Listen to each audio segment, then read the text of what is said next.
my name's Aidan from Amicus Recruitment. So I specialize in hiring for JavaScript, specifically Node across Germany, as well as hosting the live series where we talk about various topics across roundtables, webinars, and podcasts. And tonight we're hosting a webinar around leveraging AI with my guest Rajesh. And he will be discussing a topic that we've already discussed on a roundtable, but going into a lot more detail around how you can leverage AI on a daily basis. So I'll let Raj take it away with a brief introduction into who he is, and then, of course, why he's talking about this topic. All right, sounds cool. Thanks, Aidan. Hi, so my name is Raj, and I have been in the field of software engineering for the last 12 years. I've been working mainly on let's say TypeScript and JavaScript apps, and so now I'm a platform lead for the TypeScript platform at Oviva. So yeah, I mean, that's my experience, and I've been also playing around with AI for the last few months, and I've learned quite a few things, and I've also learned how things work and how companies are trying to use the AI in order to improve the way they work. Yeah, so that's what we're going to talk about today. So do you want me to go further, or? Yeah, dive straight in. All right, sounds good. So hope you can hope you can see my screen. Yes, it's all right, clear. Sounds good. All right, sounds good. So so the topic that we're going to talk about today is about how you can use AI in order to improve the way you work, and also improve your, let's say, development workflow in your company. So, but what we're going to talk about is that we're going to talk about 6 topics that we talked about in the last let's say get together that we had. And I'm just going to go through the topics in a sequence and then just talk about the same as well. So the first topic is going to be about what's my first what's the first experience with AI. So that was the first topic that we talked about. So my first experience with AI was around, of course, ChatGPT, like all of us, right? So let's say, it was like a really huge tech. It kind of came, it kind of exploded, right? Let's say exploded onto our faces, and then we had no option. I mean, we had no way to ignore that tech. That tech was just changing. It was going to change the way that we live. So that's how I can put it, right? So for example, in the past, I can think maps, to be one such example of tech that kind of changed the way that we lived. So after maps, I think we had, let's say, we had a few technologies, they try to change the way we live, but then apart from few, let's say, tech devices that we have, I think there's just the next big shift in the way that we work. So that was my first experience. And obviously, when you dig into ChatGPT, you kind of know about the networks that make it work, right? So you obviously learn a bit more about them, and also the transformers. So the paper that made ChatGPT into actually something, right? And obviously, apart from that, there was this interesting name that you see. It's called LangChain. So what LangChain essentially do is that they actually give you an AI API layer that will enable you to build apps on top of let's say language models, right? So if you dig deep, if you're a developer, right, and then if you take a deep dive into LangChain, that would be the best place for you to start, because you technically deal with all the AI, all the AI APIs that you would use to implement, or you would use to build AI apps, right? So that's where this plays a huge role, and also Hugging Face. So that's like that's more like hub where you can find different open source models, let's data sets, and also you can also learn about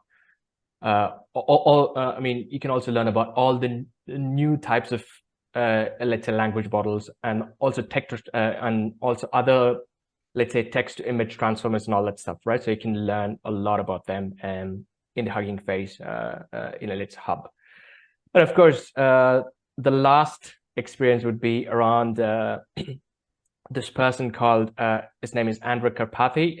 He's actually pretty famous in the AI world, and he was one of the first few people who kind of made about a 3R based interesting content on how you can build like a language model from scratch, and you should go check him out as well. Yeah, so this was the first experience with AI. So do you have any questions? If not, then we can just go to the next one. Yeah. No questions coming through, but I'd like to pop in there. Would you say, like, when you're building a language model, would you say it's better to use an open source model or to build it from scratch?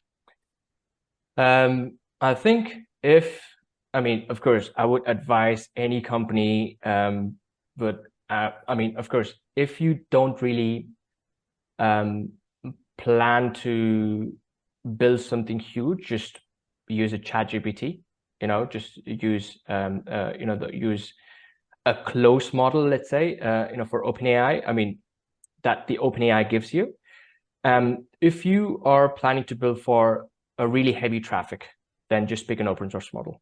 Yeah, don't build things from scratch. It doesn't really work that way. Yeah, right.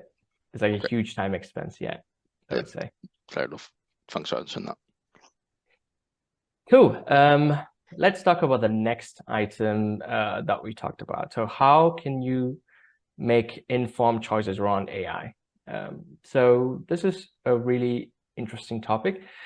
So, I mean, first thing you have to understand is let's say, what are you actually trying to solve, right? So you need to be really clear there.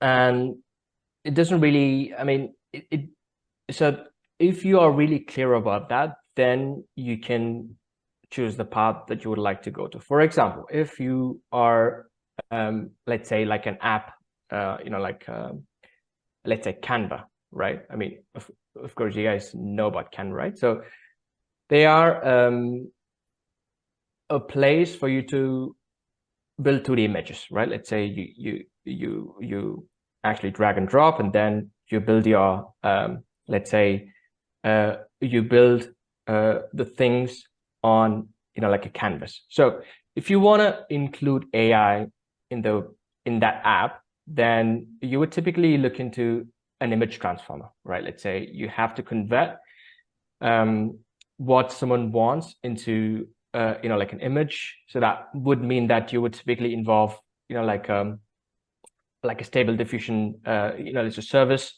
or something like that, right? So you first have to be really clear about what's the thing that you're trying to solve, and then pick the path and then go down that path. And so for example, if you're building it's a QA apps, right? So you only need like a language model, right? Let's say you only need like an LLM, right? But then if you're building an autonomous agents, then you would typically need the OpenAI functions, right? So these things you have to know and build your architecture. I mean, first be clear about what you're actually what you're actually trying to solve, and then build the apps around the issue that you're actually trying to solve. And so let's say there is this huge name in the AI ecospace. It's called RAG, the retrieval augmented generated apps. So that's the first. So that should be the first thing for you to do, right? Let's say if you're actually trying to build something huge, for example, if you're actually if you're trying to build like a semantic search on top of all your documents in your company, then you'd be building like an RAG app, right? So what you would do is you would typically give like a store of knowledge to your language model and then take some information from the store of knowledge and pass it as a context to the language model, and you ask something from that context to answer. So that's really like an easy way to implement like an AI app. But on top of that, if you want your AI apps to behave, in like a certain way, then you should go for something called as it's called the fine tuning. So that means you will retrain the language model with a new data set, right? So that's a bit more expensive. It's not cheap, and it's also more time consuming. And some companies employ both, right? So they first tune their models and then also include them in the RAG pipeline, right? So you can also employ both at the same time. Yeah, so I mean, these are some things that you can keep in mind when you build AI apps. Cheers for that, Raj. There's no questions coming through, so I'm assuming that you must be explaining everything very well. No one's got any questions. All right, so sounds good. All right, so let's take a look at what are the issues that can come up if you, let's say, if you kind of try to depend way too much on AI, right? The first thing that every company should take a look into is the data privacy and the security. So for example, right now, if you use OpenAI, you can send a request to them to clean all your data in like, I think, close to 30 days or something, because I used one app which does use the OpenAI. They have like a small option to clean all your data up in about close to 30 days. And that's something that you always need to tackle and keep in mind. And for example, if you're building apps, using, let's say the language model. So if you're actually trying to build apps using the LangChain, they offer some APIs to kind of take out all the PIIs from the things that from the things that you send to to the language model. So that's something that you have to employ in your architecture, so that you don't really leak any information. So that's one. Excuse me, sorry. So, and then step two is obviously you talk to the OpenAI and ask them to clean up the data around, I think, maybe close to 30 days. I think you can also ask them to do it a bit early, but I don't think you can do it a bit early. I mean, as far as I know, that's the only option that you have. And the third thing is that when you build apps using AI, you should know that tens and thousands of people are also, they use the same AI to build things, right? Yeah. So obviously there is a lack of diversity in answers that you get, and also in the outcomes that you get, with AI. So that's a major problem that I see. So for example, now if you use a ChatGPT and then transform, or maybe a text to image transformer, like DALL-E, like practically all the companies who use DALL-E are gonna get this same outcome, right? So it kind of comes down to a place where everything looks the same. So that's a risk. Companies can't really stand out if they all use the same tech again and again, and that's a problem. And in terms of the compute costs, you're going to have a huge cost, because obviously, I mean, for the text-to-text conversions, you won't really have like huge cost. But after you cross the line from text to image, or maybe text to some animation or something, you should understand that you run a lot of machines, and it could also improve the cost of running. And the last one, right? So let's say it also, so many companies are actually trying to build on AI, right? And also big players are also part of the game. So at least in the last 3 weeks, after the announcement of the new features from ChatGPT, they've at least killed some few companies, because these companies were actually trying to solve the issues that ChatGPT did not solve. But now, if you just look at the picture, ChatGPT is actually trying to solve all the issues that they actually try to solve. So these companies are just out of the game, right? So yeah, so these are the issues. Yeah. Yeah. Any questions? ChatGPT just seemed to be too big to beat. There's no questions coming up again. I'm guessing once again you've explained everything very well, so no one's got any questions. All right, sounds good. All right, I'm gonna take it a bit slow, right? I think I'm actually going a bit too fast. So how does the future look? That's a good question. At least in the next 2 to 3 years, I see companies trying to invest, let's say, heavily on AI. So that means AI will not completely, let's say, replace obviously people. Rather, companies would include AI into the workflows.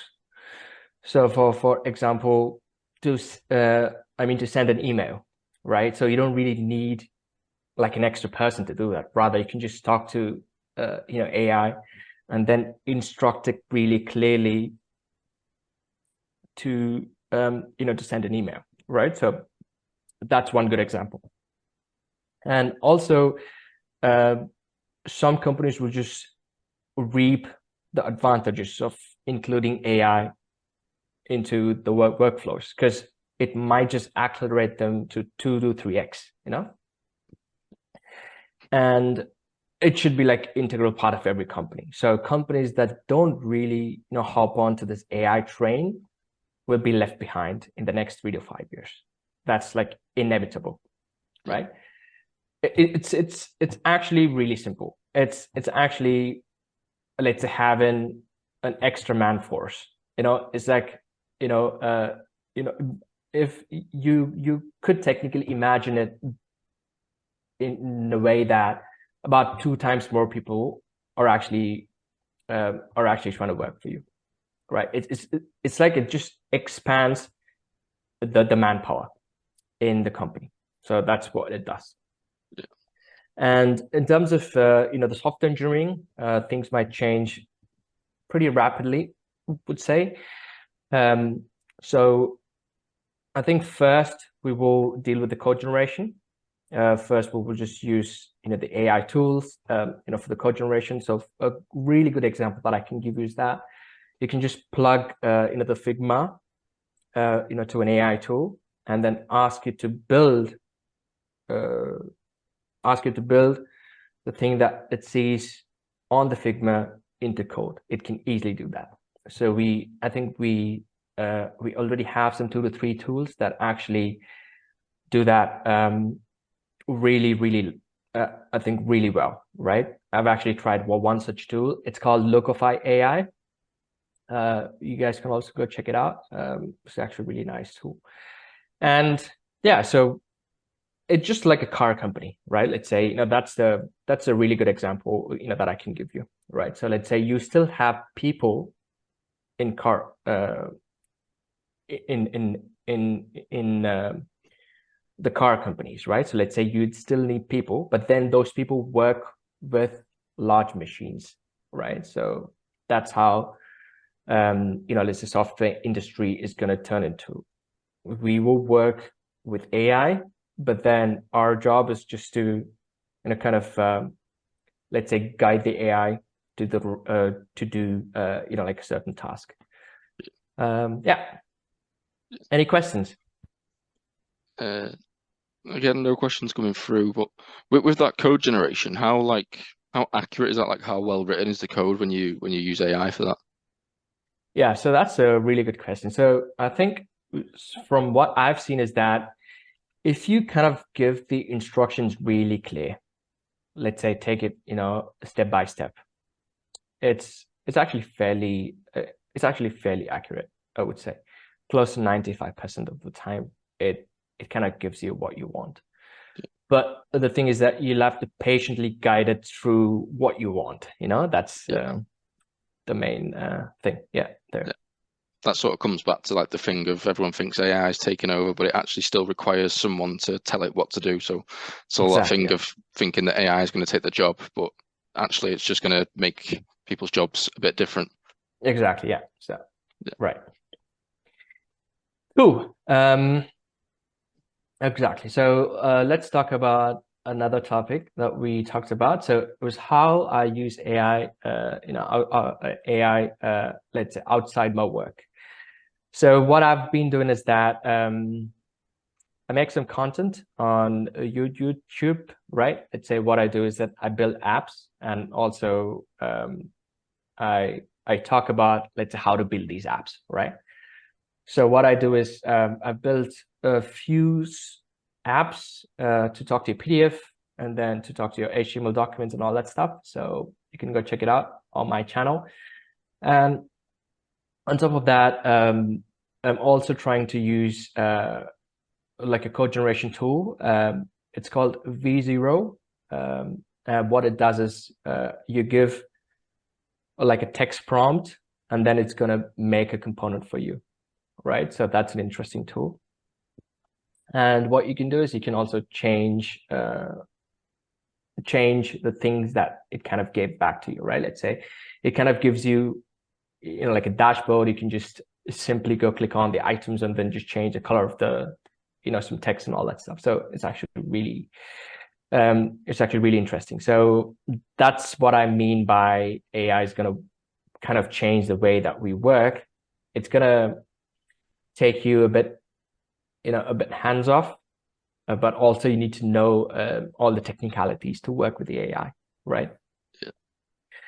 And and of course, I talk to ChatGPT on a daily basis for all my all the things that I can't be asked to work. Yeah. So these are the things that I use AI outside of work, and I'm also exploring, and I'm also taking the things that I've learned outside of work and then taking it back into my workplace, right? So that's also something interesting. So I learned a few things, and I know that few tools exist. So what I'm doing is that I'm just taking all the things that I've learned, but is like back to my company, and then also implementing all the things that I've learned inside my team. Yeah, so that's what I do. Excellent. And do you sort of like advise your team to like test different things with AI and sort of continue to keep learning new tricks and things like that? Yeah, absolutely. Because I think not all the people are a bit too keen on AI, right? Let's say some people think that it's more of a hype train that will just leave really quick. But then I strongly believe that it's going to stay, because this is available for all the people. It's not just like a really technical topic. For example, if you talk about the topic of blockchain, right? So that was a really technical topic. I mean, it was, like a big deal, but then it was a technical topic. It wasn't really available for like the larger public. It stayed in the technical, let's say, space. Yeah. But then if you just talk about ChatGPT, just available for all the people. All right, let's say anyone on the internet just can come and use ChatGPT and then just play with it, right? Yeah. So that's the reason why I think it's really powerful tool. Yeah, because I think with AI, like, you don't need to be technical to understand what it does, and maybe you need to be technical to understand how it does it, but you don't need to be technical to know what it does. Whereas with blockchain, I still don't know exactly what it does, to be fair. Exactly. So that's the thing, right? Let's say you don't really have to go deep into it. You can just simply black box, some of the items, and then just work, with the AI. to build your own apps on top of AI. Yeah, perfect. Cheers, Raj. Yeah, again, no questions coming through, so I think we could just move on to the next one. Cool. So the last thing that we talked about is what should be done manually without AI. So that's a really good question. I think I saw the talk between Sam Altman with Joe Rogan about 3 days back. I think Joe also asked the same question, to Sam Altman, and he kind of told the same thing that I, thought of in the past. Like, one industry would fall the last. I mean, that would be the last card to fall down. That's the art industry, right? Let's say to the art that requires the human creativity. So that would be the last industry to fall to AI. But until it comes to that, it's just gonna stay. Stay as it is, I would say. So artists that are actually human should not be part of the AI workflow. They should just keep the human creativity alive as long as they can. Yeah, so that's the first thing that I can think of. And AI so far hasn't really come to building large-scale application architectures, but I mean it can play a role in it, but then it still requires like an intervention from us, because we are still the architects of the world, right? Yeah. Ethics and also values. So this is something interesting because you still need like emotional, let's say you need to take part in an emotional let's say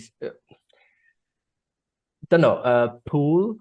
I mean, so because something could be ethical in some part of the world but not in some other part of the world, right? Yeah. So let's say AI can't really understand why.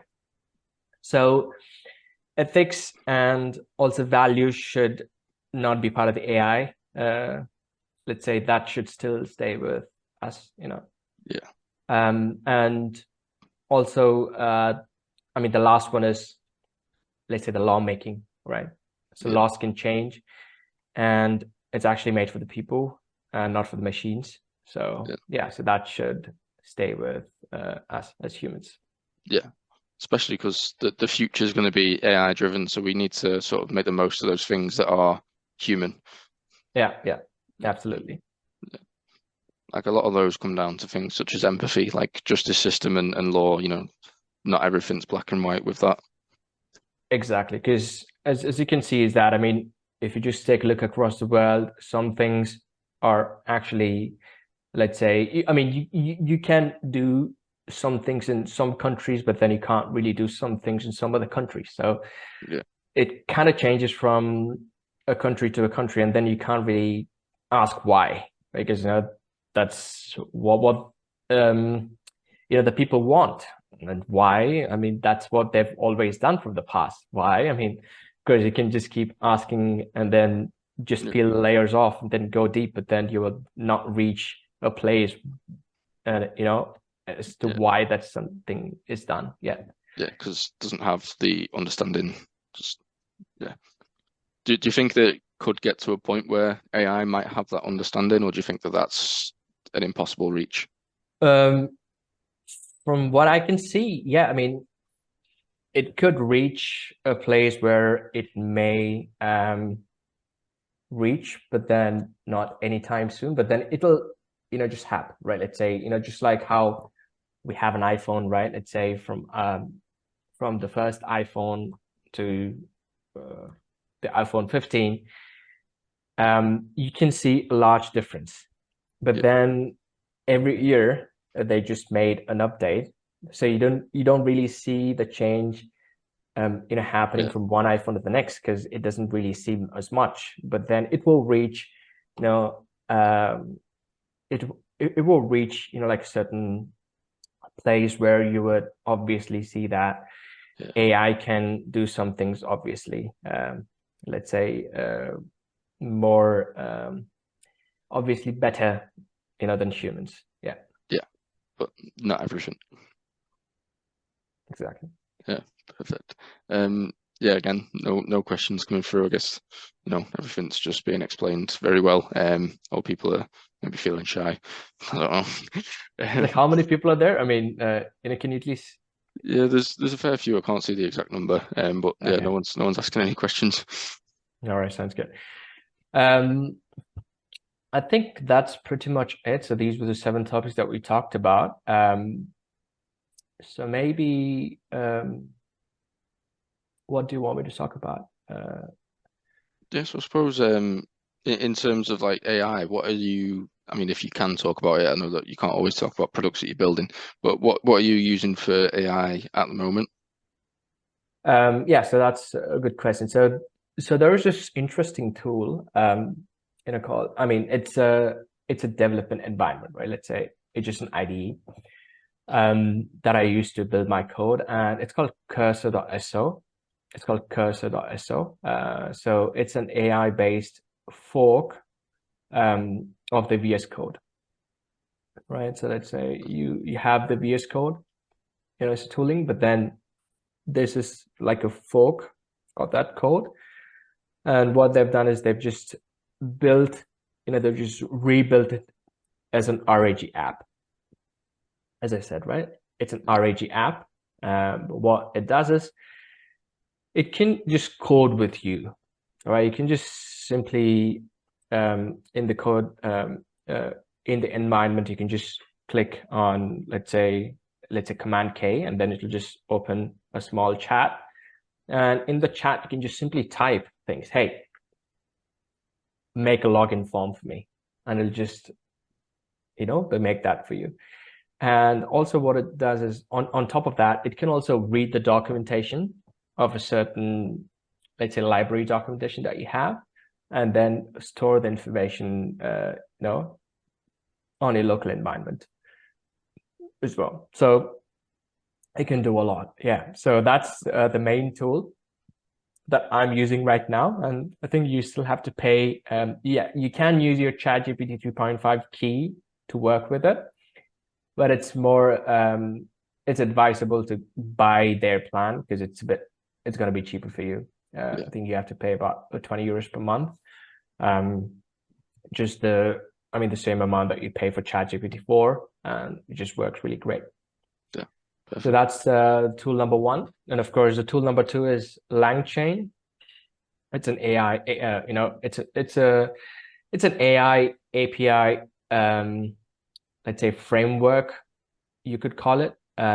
So what it does is just offers like a large, let's say, set of, a large API layer to work with. So if you're actually building, I can give you a simple example, right? Let's say when you want to talk to, ChatGPT documentation, right? Let's say you have like a 1,000-page PDF, and you want to build an app to chat with it, right? So this is like a super interesting example that everyone is actually trying to learn to build. So what you can do is that you have about 3 to 4 parts that you have to implement, right? The first part is that you have to scrape all the information from from the documentation, and then chunk the information, and then store the information in a knowledge store. That's like a database. Yeah. And when I ask something, then what I do is I look for answers in the database from what I'm asking, and I take the top 5 matches, and then I pass it back to the language model with what I've asked, right? So let's say I just instruct the language model to clearly answer from the context below.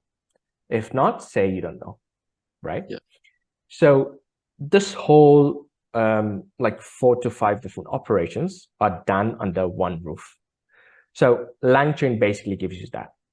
It just offers you a nice sort of API layer to plug all these parts together in order to build a completely functioning RAG app. Yeah, so, and that's something that I use a bit more heavily. Yeah, so that's if you're new, to AI, but then you are also, like a software engineer who would like to learn about it, then I would highly recommend you to take a look into LangChain. Yeah, so that's a great tool. Is LangChain quite a new one? Because I've worked with quite a lot of AI companies and I've not sort of like came across that before. Yeah, it's an open source, AI. Let's say it's on 2 languages. It's on TypeScript and also Python. And I think they're not really new, rather they have been in the industry. I think they've been building, their APIs and their platform since March of, let's say, 2023. But then only from May onwards they got a bit more famous, I guess. Right. I kind of looked into LangChain only in the month of June. Yeah. Right. Okay. Yeah. So it's probably one of them where a lot of people aren't using that just yet. Yeah. And it's really technical. So you need to be you should be like a dev, to understand it. And it's not for the new developers, rather, more experienced devs who would like to dip their toes into AI. Yeah. I suppose then from like a TypeScript point of view, because that's obviously like, I know you work with TypeScript, I specialize in TypeScript recruitment. I think most of the people who are watching are TypeScript developers. What would you say is like the best frameworks to work with when you're working on some sort of AI model? Interesting. Yeah. So I'm going to be pretty honest there, and I'm going to tell you that you probably have to learn Python. Because TypeScript, yeah, the LangChain has a huge, let's say, thing. I mean, they have kind of rebuilt, their Python framework into TypeScript, but then it's not completely one-to-one.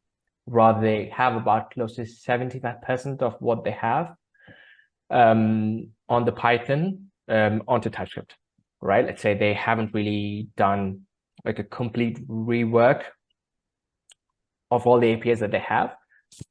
I think close to 70% of the things they have rewritten in, on, using TypeScript. But still, you need other third-party libraries to support you to do certain operations. So for example, I can give you one really good example.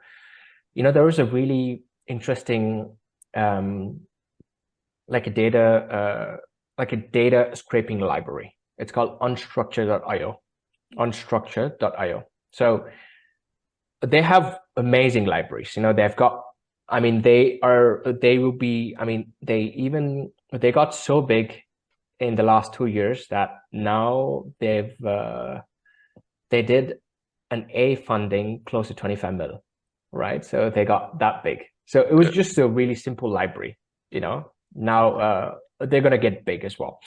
So all the libraries, they're really neat libraries. They're in Python. So they're not in JavaScript. So for likes of PyTorch and things like that. Exactly. So now I built one app to chat with your HTML documents. So for that, I use that library, at least for the data scraping part. To scrape the data, I had to use this library. So in terms of TypeScript, yes, you do have things, but you probably will need to work with Python to some parts. Yeah, to some extent, you need to know and be comfortable with, let's say, Python as well. Yeah.